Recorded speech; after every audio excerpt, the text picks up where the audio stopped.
श्री शिवाय नमस्तु भयम। दोस्तों, आप सभी लोग जानते हैं कि 17 सितंबर 2025 यानी बुधवार को पड़ रही है इंदिरा एकादशी व्रत। और दोस्तों, ये वह तिथि है जो आश्विन मास में पड़ने वाली सबसे बड़ी तिथि इंदिरा एकादशी व्रत है और इसका बहुत ही बड़ा और विशेष महत्व होता है। अगर कभी भी मौका लग जाए तो आप लोगों को पीपल के पत्ते पर राम लिखकर बहुत छोटा सा उपाय करना है। इन दोनों का संयोग बहुत ही कम आता है। इसी के साथ में गुरुजी ने अपनी शिव पुराण कथा में बताया है कि इस दिन आपको एक पीपल के पत्ते पर राम वाला उपाय तो आपको अवश्य ही करना चाहिए, क्योंकि ऐसा दिन पूरे साल में सिर्फ एक ही बार आता है। और दोस्तों, आप सभी लोग जानते हो कि बुधवार का अगर सबसे बड़ा कोई उपाय है तो वह पीपल के पत्ते पर राम वाला उपाय। तो दोस्तों, बुधवार एकादशी के दिन आप लोगों को इस पीपल के पत्ते पर राम लिखकर बहुत छोटा सा उपाय करना है। बहुत सारे लोग होंगे जिन लोगों ने इस उपाय को ना किया हो, मतलब पूरा साल निकल गया, उन्होंने किसी भी दिन इस पीपल के पत्ते पर राम वाला उपाय को ना किया। पर दोस्तों, आपके पास एक पहला मौका बचा हुआ है जो कि 17 सितंबर 2025 बुधवार एकादशी के दिन है। इस दिन आप लोगों को इस वाले उपाय को जरूर कर लेना है। भले ही आपने पूरे भर इस उपाय को ना किया हो, पर अगर आपने इस आश्विन माह के बुधवार एकादशी के दिन अगर इस वाले उपाय को कर लिया तो आपको इस उपाय को करने का वह फल मिलेगा जिसकी आपने कभी कल्पना भी नहीं करी होगी। इसीलिए आप लोग इस वाले उपाय को एक बार जरूर कर लेना है, ताकि आप लोगों के हाथ से यह मौका ना जा सके और आपको इस उपाय को करने का फल मिल सके। दोस्तों, ये उपाय पंडित जी ने अपनी अभी की ही श्री शिव महापुराण की कथा में बताया है जी। इस उपाय को आज हम आपको बहुत अच्छे से समझाने वाले हैं। इस वीडियो को देखने के बाद इस उपाय को समझने के लिए आपको कोई और वीडियो को देखने की जरूरत नहीं पड़ेगी। तो चलिए दोस्तों, उपाय को शुरू करते हैं। देखिए, इस आश्विन माह के बुधवार एकादशी के दिन यह इतना खास होता है, इतना महत्वपूर्ण होता है। देखा गया है कभी कभी बड़े बड़े पूजा पाठ अनुष्ठान से जो मनोकामना पूर्ण नहीं होते, वह आश्विन माह के बुधवार एकादशी के दिन एक छोटे से उपाय करने से ही आपकी मनोकामना पूर्ण हो जाती है। और बहुत सारे लोगों ने इस उपाय को किया भी है और उनको इस उपाय को करने का फल भी जरूर मिला है। अगर आप लोग भी इस उपाय को करना चाहते हैं तो आप इस उपाय को पहले अच्छे से समझ लेना, सुन लेना, उसके बाद करना। आपको इस उपाय का फल जरूर मिलेगा। और इस उपाय को कर लेने से आपके घर में चाहे किसी भी प्रकार की दुख और समस्या क्यों ना चल रही हो, आपको उसका कारण भी नहीं पता है कि भाई ये समस्या किस कारण से चल रही है, उसका कुछ भी कारण हो सकता है। जैसे पितृ दोष हो सकता है या किसी भी तरह का मंगल दोष भी हो सकता है। तो इस दिन आप लोगों को ये वाला उपाय कर लेना है। ये एक ऐसा उपाय है जिस उपाय को अगर किसी विशेष दिन पर किया जाए तो भाई उस विशेष दिन का जो है वो तो हमें मिलता ही मिलता है, पर हमने उस दिन पर इस उपाय को किया है तो हमें उससे भी बड़ा फल मिलता है, और फल बहुत जल्दी मिलता है, क्योंकि आप इस उपाय को बहुत ही बड़े और विशेष दिन पर कर रहे हैं। तो चलिए अब उपाय के बारे में बात करते हैं, लेकिन उससे पहले आप लोगों के बात करना को यह जानना आवश्यक है कि आखिर यह उपाय किस समय करना है, किसको करना है और कैसे करना है। तो चलिए हम आगे आपको वीडियो में एक एक करके बता देते हैं। लेकिन उससे पहले, अगर आप लोग हमारे चैनल पर पहली बार आए हैं या फिर मेरी आवाज आज पहली बार सुन रहे हैं तो हमारे चैनल को सब्सक्राइब जरूर कर लेना और इस वीडियो को लाइक करके कमेंट बॉक्स में श्री शिवाय नमस्तु यम ओम नमः शिवाय जरूर टाइप कर देना। तो दोस्तों, इस पीपल के पत्ते पर राम वाला उपाय को हमें इस बुधवार एकादशी के दिन कैसे करना है, किसको करना है, किस समय करना है और कहां पर करना है, ये सारे सवालों के जवाब आपको इस वीडियो में मिल जाएंगे। और जो ये वीडियो देखेगा भाई, उसको पीपल के पत्ते पर राम वाला उपाय जरूर करना चाहिए, क्योंकि इस दिन पीपल के पत्ते का भी बहुत ही बड़ा और विशेष महत्व होता है। आ जाए, पीपल के पत्ते पर राम वाला उपाय की तो ये सोने पर सुहागा वाली बात हो जाती है, और ये एक बहुत ही बड़ा उपाय हो जाता है इस बुधवार का।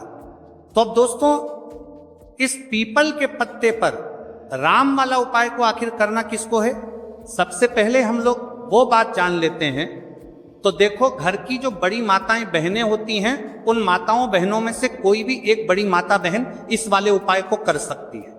और दोस्तों, अगर आप चाहे तो अपने घर में से सभी सदस्यों को भी इस उपाय को करवा सकते हैं।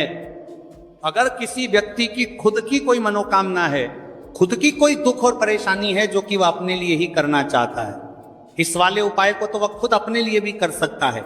बाकी अगर कोई घर में से ऐसा है जो कि अपने पूरे घर परिवार की सुख और शांति के लिए यह वाला उपाय करना चाहता है, तो भाई वह भी कर सकता है, उसमें भी कोई दिक्कत वाली बात नहीं है।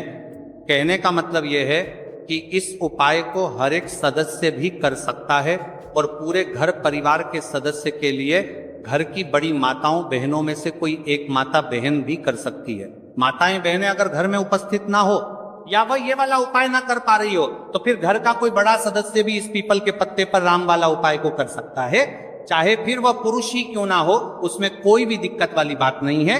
उसके बाद में दोस्तों, जो अगला प्रश्न निकल कर आता है वह ये आता है इस उपाय को लेकर के, आखिर इस उपाय को हमें किस समय करना है, सुबह के समय करना है कि शाम के समय करना है।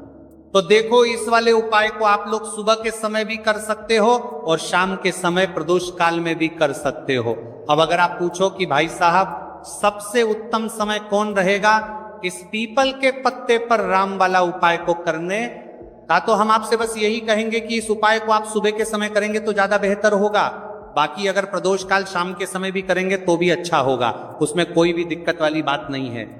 तो अब दोस्तों, जो अगली सबसे बड़ी और महत्वपूर्ण बात आती है वह ये आती है कि सुबह अगर हम उपाय को करेंगे तो हमें कितने बजे से लेकर कितने बजे तक के बीच में करना है, और शाम के समय प्रदोष काल में करेंगे तो हमें कितने बजे से लेकर कितने बजे के बीच में करना है। तो देखो, सुबह जितनी जल्दी हो सके आप उपाय को करने की कोशिश करना। बाकी अगर किसी कारणवश लेट भी हो जाओ, थोड़ी देर भी हो आए, तो 10 या 11 बजे तक भी आप उपाय कर लेना पर 12 बजे से ज्यादा देरी ना हो, ठीक है, इस बात का ध्यान रखना। उसके बाद में दोस्तों, अगर शाम के समय प्रदोष काल की बात करें, प्रदोष काल का जो समय होता है वह शाम के 6 बजे से शुरू हो जाता है। मतलब शाम के 6 बजे से लेकर 7 बजे के बीच का जो समय होता है, ये समय प्रदोष काल का समय होता है। तो आप इस उपाय को 7 या 8 बजे के बीच में भी कर सकते हैं। बहुत साथ हो, मतलब शाम के 6 बजे से रात 8 बजे के बीच में आप कभी भी इस वाले उपाय को कर सकते हो, उसमें कोई भी दिक्कत वाली बात नहीं है। हमें किसी भी दिन आपको पीपल के पत्ते पर राम लिखकर बहुत छोटा सा उपाय करना है।